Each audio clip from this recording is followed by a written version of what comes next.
Olá, sexto ano, tudo bem? Meu nome é Bruno, eu sou residente em Geografia pela UESB.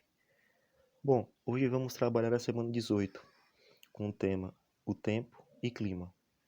Bom, na semana anterior você estudou sobre o tempo atmosférico. Que tal agora você estudar sobre o clima? Algumas pessoas utilizam os termos tempo e clima como sinônimos, ou seja, como eles tivessem o mesmo significado. No entanto, esses termos têm significados diferentes.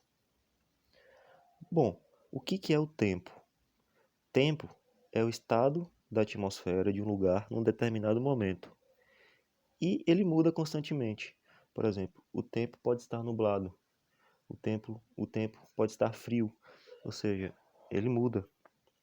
Já o clima é uma noção diferenciada, porque ele é o conjunto de variações do tempo de um determinado lugar da superfície terrestre e é classificado de acordo com a média do que se observou sobre o comportamento da atmosfera durante um longo período de tempo. No caso, para se caracterizar o clima de uma região ou de um determinado lugar na superfície terrestre, é necessário que esse estudo seja, em média, de 30 anos, para se ter uma noção do que é, de como é o clima naquela região. Bom, a previsão do tempo, fornecida pelos meios de comunicação, nos informa como será o tempo hoje, amanhã, no decorrer da semana. Temperaturas máximas e mínimas. Se ocorrerá chuva, se o céu está claro, nublado, parcialmente nublado. Bom, além de nos orientar em nossas atividades do dia a dia, a previsão do tempo serve para monitorar atividades econômicas importantes, como a agricultura, a pecuária e a aviação.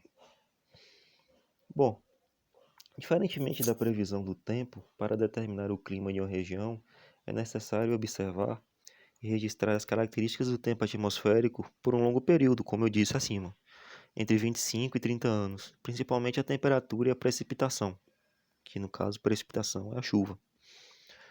Bom, fatores do clima. O que é a latitude? É a distância em graus de um ponto qualquer da superfície terrestre em relação ao Equador. Bom, essa linha, a linha do Equador, sexto ano, ela divide o globo terrestre entre norte e sul. Bom, áreas próximas ao Equador são mais quentes e apresentam maior quantidade de chuva. Áreas próximas às regiões polares são mais frias e apresentam menor quantidade de chuvas. Bom, o que é altitude? Quanto mais alto o relevo, mais frio o lugar. Quanto mais baixo, mais quente o lugar. Quanto mais alto o relevo, a pressão atmosférica é menor. Quanto mais baixo o relevo, maior a pressão atmosférica sobre os corpos. Bom, o que é a maritimidade? É a proximidade com mares e oceanos. Eles regulam as temperaturas, diminuindo a amplitude térmica. A maritimidade contribui para a maior quantidade de chuvas. Por exemplo, a região de Ilhéus, que é uma área mais próxima do mar, ela tem um regime de chuvas muito maior do que Vitória da Conquista. Bom, vamos lá. O que é a continentalidade? É o resultado da distância de mares e oceanos. Quanto mais distante do mar, maior a variação entre a temperatura em um dado lugar. Áreas mais distantes do mar recebem menos chuvas, como é no caso que eu dei em cima o exemplo, entre Ilhéus e Vitória da Conquista.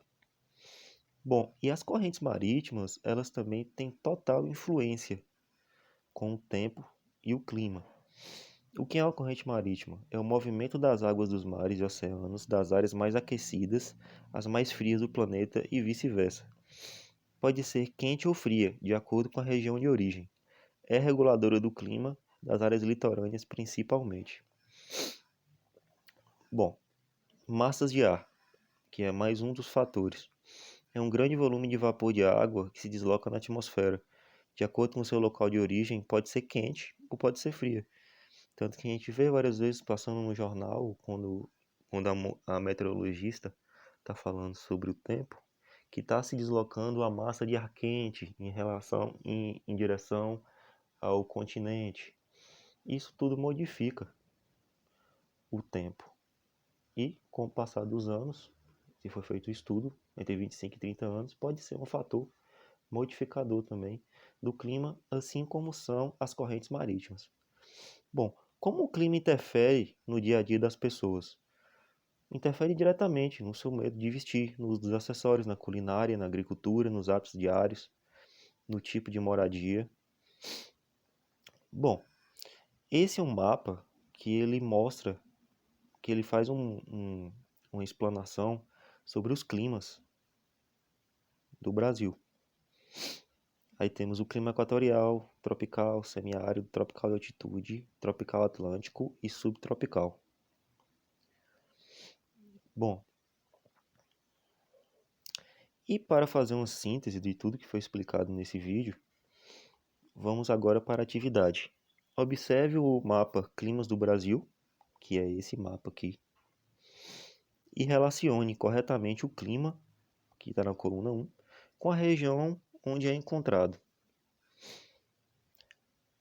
Bom, questão 2. Observe o mapa abaixo e responda a seguinte pergunta. Os dados apresentados no mapa referem-se ao tempo ou ao clima? Aí vocês lembram daquele conceito. Como é que eu posso dizer, como eu posso diferir tempo e clima? Bom, qual é a previsão do tempo para a capital do estado em que você mora de acordo com este mapa? Bom, galerinha, por hoje foi isso. Muito obrigado pela atenção de vocês e até a próxima.